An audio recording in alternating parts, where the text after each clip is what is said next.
जंग की आग बिल आखिर मशरिक़ वस्ता में फैला दी गई है। अमेरिका और बरतानिया ने यमन में हूसियों के खिलाफ नया महाज खोल दिया है। क्या आपको लगता है मोदी वर्ल्ड ग्लोबल लीडर है? कह सकते हैं, मतलब क्या वो ग्लोबल लीडर है? बिल्कुल कह सकते हैं। के लिहाज से वो ग्लोबल है, क्योंकि उनके लोग कहते हैं, क्योंकि वो का मतलब आप देखें ना, नरेंद्र जो मोदी है ना, वो शुरू से स्टेबल। प्रधानमंत्री पहुंचे कालाराम मंदिर में। कालाराम मंदिर में उन्होंने पूजा की, और सिर्फ पूजा नहीं की, वहां पर मंजीरा भी प्रधानमंत्री ने बजाया। तस्वीरें देखिए, इस वक्त हम आपको दिखा रहे हैं, और साथ ही उन्होंने पोछा लगाकर स्वच्छता का संदेश। नहीं, गिरफ्तार क्यों करना है? उसने कोई गलत बात की होगी, फिर ही कोई तो ऐसे उसने तो पब्लिक की ओपिनियन ली। नहीं, कोई पब्लिक ओपिनियन गलत भी ले सकते हैं ना। नेगेटिव उसका इम्पैक्ट लोगों पर पड़ रहा होगा, इसलिए गिरफ्तार कर। इम्पैक्ट पड़ा तो लोगों की राय है ना, हमारी अपनी राय तो। यूएस और यूके की मिलिट्रीज की तरफ से डजन से ज्यादा हूतीस के उन ठिकानों को निशाना बनाया गया है। मोदी जब अमेरिका जाता है तो उसको हाथों हाथ लिया जाता है। मोदी जब ऑस्ट्रेलिया जाता है तो उसको आरती बॉस कहकर बुलाया जाता है। मोदी जब किसी भी दूसरे कंट्री में जाता है तो वहां पर उसको सर आंखों में बिठाया जाता है। सिर्फ यमन इसमें शामिल नहीं है, इसमें बरतानिया भी शामिल है, इसमें कनाडा भी शामिल है, इसमें न्यूजीलैंड भी शामिल है, इसमें ऑस्ट्रेलिया भी शामिल है। लाहौर का तो फिर भी कुछ माहौल बेहतर है। आप बाहर जाएं, बाहर जाकर देखें कि लोगों को कितने मसाइल हैं।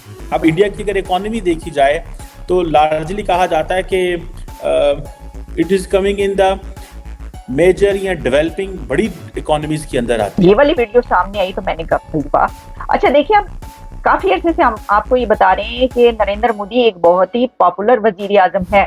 और इंडिया में क्या है वो हम उनके टीवी पे देखते हैं, लोगों से उनकी बातें सुनते हैं। जो सिख किधर आते हैं हमारे इलाकों में, वो हमें आके बताते हैं कि हमारे पास कौन कौन सी सहूलतें हमें गवर्नमेंट ने दी हुई है, आपको गवर्नमेंट ने क्या दिया हुआ है। बहरी जहाज़ों और आबदोज़ों की मदद से यमन के दारुल हुकूमत सना, बंदरगाही शहर उदैदा और शिमाली शहर सादा में दर्जन भर से ज्यादा मकामात पर बमबारी की गई। सेक्रेटरी ऑफ स्टेट ब्लिंकन है, उनकी बात हुई है इंडियन फॉरेन मिनिस्टर जयशंकर साहब से।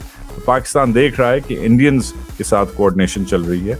It is going to either, जैसे वो कहते हैं ना, making so much impact in the region. हमें तो उसे सबक सीखना चाहिए। हाँ बिल्कुल, भारत में ये देखना चाहिए कि वो अपनी पाकिस्तान के खिलाफ नहीं बात हो जाएगी। देखें, हम उनसे सीखें। अच्छी बात आप किसी से भी सीख सकते हैं। वेस्ट के लिए ये विन विन कॉन्फ्लिक्ट होगा कि बमबारी ऊपर से गिराई जाओ, मारी जाओ, जो शरारत करता है, जो सार उठाता है उसको मारी जाओ। ऑन दी अदर हैंड हूतियों ने कहा कि हम बदला लेंगे, हम छोड़ेंगे नहीं, हम इनकी पैंटें उतार देंगे। तो सारा दिन आप वजू जोड़ के फिरते रहते हैं, वजू ना टूटे जाए। काम सारे गलत कर रहे हैं, वजू ना टूटे जाए। ये ज्यादती है। आप इस्लाम को इतना बंद ना करें, उसको हवा लगने दें, उसको फलने फूलने दें। इन्हीं हरकत की वजह से आज आप 1.9 बिलियन मुसलमान दुनिया में जलीलो ख्वार हो रहे हैं, इसी आइडियोलॉजी की वजह से। कहा कि it's a very fascinated religion और I am very glad to be here. मैं समझता हूं this is a good management, this is part of the good governance. लेकिन देखिए, यही वजूहात है कि हम आगे जाने की बजाय पीछे जा रहे हैं, और हम चाहते हैं पीछे जाए, आगे ना जाए। एक और मुसलमान मुल्क इसलिए ज़ेरे अताब है क्योंकि वो किसी और मुसलमान मुल्क पर ढाए जाने वाले जुल्म को रोकने की बात कर रहा था। एक्सपीरियंस हुआ है कि जो लोग भारत जाते हैं उनके साथ बड़ा अच्छा सलूक होता है पाकिस्तानियों के साथ, ठीक है। अभी हाल ही में मैंने ये फेसबुक पे और उनके वीडियोस देखी कि जो बाइक पे गए हुए थे, मुझे हाँ वो बिल्कुल अबरार, ठीक है। तो वो जगह जगह गए हैं, तो मेरे ख्याल में पाकिस्तानी कौम से ज़्यादा जो इंडियन कौम है वो ज़्यादा पोलाइट है, बड़ी। नमस्कार दोस्तों, जय हिंद। पाकिस्तान में दो तरह का मीडिया हमें दिखाई पड़ता है। एक है जो पाकिस्तानी सरकार की वाह करता है, पाकिस्तानी सरकार ने दी हुई मुद्दों पर बातचीत करता है, और दूसरा मीडिया जो सड़कों पर उतरकर लोगों से सवाल पूछता है। वहाँ पे और एक मीडिया हमें दिखाई पड़ता है जो भारत में हो रहे डेवलपमेंट पर वहाँ के लोगों की रिएक्शन लेता है, और उसमें वो भारत के वाह भी करते हैं। ये देखकर कई सारे पाकिस्तानी मीडिया हाउसेस को प्रॉब्लम होती है, और उन्होंने ऐसे यूट्यूबर्स पे बैन लगा दिया है, या फिर उन्हें गिरफ्तार करने की और एक साजिश करना शुरू कर दिया है। इसके लिए पाकिस्तान में फ्रीडम ऑफ स्पीच बिल्कुल नहीं है, ऐसा हम कह सकते हैं। दूसरी ओर हमारी प्राइम मिनिस्टर मोदी जी की फॉलोअरशिप अब पाकिस्तान में काफ़ी बढ़ रही है। पहले तो इक्का लोग मोदी जी की वाह करते थे। मोदी जी ने जिस प्रकार से पिछले 10 सालों में भारत का ट्रांसफॉर्मेशन किया है, ये देखकर पाकिस्तानी मोदी जी की वाह करते हैं और मोदी जी के फैन बन गए हैं, और अभी यह संख्या काफ़ी बढ़ रही है।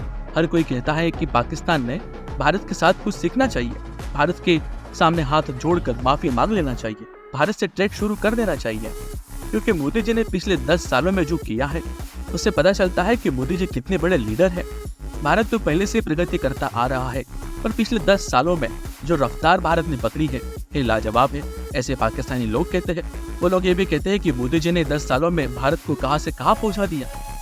तो इसमें शर्म की क्या बात है कि पाकिस्तान ने मोदी जी के पैर पकड़कर भारत से सलाह कर भारत से ट्रेड शुरू कर दिया जाए, जिससे पाकिस्तान में बढ़ रही गरीबी को कम करने का मौका मिलेगा और भारत के साथ अच्छे संबंध हो गए तो इसमें पाकिस्तान की ही भलाई है, ऐसे कई सारे पाकिस्तानी बोलते हैं। रेड सी में हो रहे युद्ध में यूके और यूएसए ने काफी बड़ा कदम उठाया है और यमन पर आक्रमण भी बोल दिया है। इसमें यूएसए और यूके भारत के साथ बार बार संवाद कर रहा है, इसके ऊपर भारत की सलाह भी लेता है।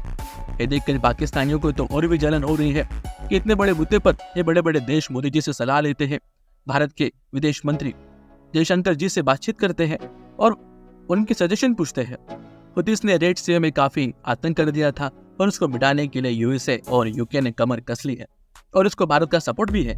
ये देखकर पाकिस्तानी को ऐसा लगता है कि भारत हमेशा से मुसलमान देशों के पीछे पड़ा है, पर वो डिफरेंशिएट नहीं कर पाते कि आतंकवाद क्या होता है। दूसरी ओर हमारे प्राइम मिनिस्टर नासिक के कालाराम मंदिर गए, जहां पर उन्होंने भजन कीर्तन में पार्टिसिपेट किया और मंदिर की साफ सफाई में अपना श्रमदान भी किया। ये वीडियोस पाकिस्तान के सोशल मीडिया में काफी वायरल होते हैं कि ऐसा इतना बड़ा नेता मंदिर में जाकर वहां पे कीर्तन में भाग लेता है, पूजा पाठ भाग लेता है और वहां की साफ सफाई में खुद हाथ में झाड़ू पोछा लेकर साफ सफाई करता है। हे पाकिस्तान में अब तक किसी मंत्री ने नहीं किया और दुनिया के सबसे बड़े लीडर मोदी जी ने ऐसा बार बार करते हैं। ये देखकर पाकिस्तानियों को शर्म आती है। ऐसे बड़े बड़े उदाहरण देख के पाकिस्तानी लोग मोदी जी की और भारत सरकार की वाह करते हैं और कहते हैं कि अब तो समय आ चुका है कि पाकिस्तान ने भारत के सामने हाथ जोड़कर भारत की माफी मांगकर भारत से ट्रेड शुरू कर देना चाहिए। पाकिस्तान में लगभग 40% तक महंगाई पहुंच चुकी है। जो आटा पहले वहां पे 50-60 रुपए में मिला करता था, अब वो 300-400 रुपए किलो तक जा पहुंचा है। पेट्रोल के दाम तो छोड़ दीजिए, पाकिस्तान के गरीब लोगों का हाल काफी खराब है। अमीर लोगों को इतना कष्ट नहीं है, पर लगभग 90% लोग पाकिस्तान में बिलो पॉवर्टी लेवल है। इसके लिए वहाँ की आम जनता को सरवाइव करना काफी मुश्किल हो चुका है और ऊपर से भारत के साथ जब से ट्रेड बंद है, वहाँ पर बेसिक सामग्रियों का प्राइसेस भी काफी ज्यादा बढ़ चुके हैं और इसके लिए वहाँ की आम जनता उनकी सरकार से चाहती है कि वह भारत के साथ अच्छे संबंध बना ले, ताकि उन्हें रोज की जरूरत के सामान काफी सस्ते में मिल सके। पाकिस्तान को इतने बड़े कर्जे से बचाने के लिए सिर्फ भारत मदद कर सकता है, ये पाकिस्तान को भी पता है। तो पाकिस्तान अपनी हरकतों से कभी बाज नहीं आएगा। पहले हमास को सपोर्ट किया करता था, अभी हुतीस को सपोर्ट किया करता है। पाकिस्तान के बेसिक प्रिंसिपल में ही प्रॉब्लम है और इसके लिए शायद भारत और पाकिस्तान के संबंध कभी अच्छे नहीं हो पाएंगे। अगर आपको हमारा वीडियो पसंद आता है तो हमारे चैनल को सब्सक्राइब कीजिए। धन्यवाद। जय हिंद।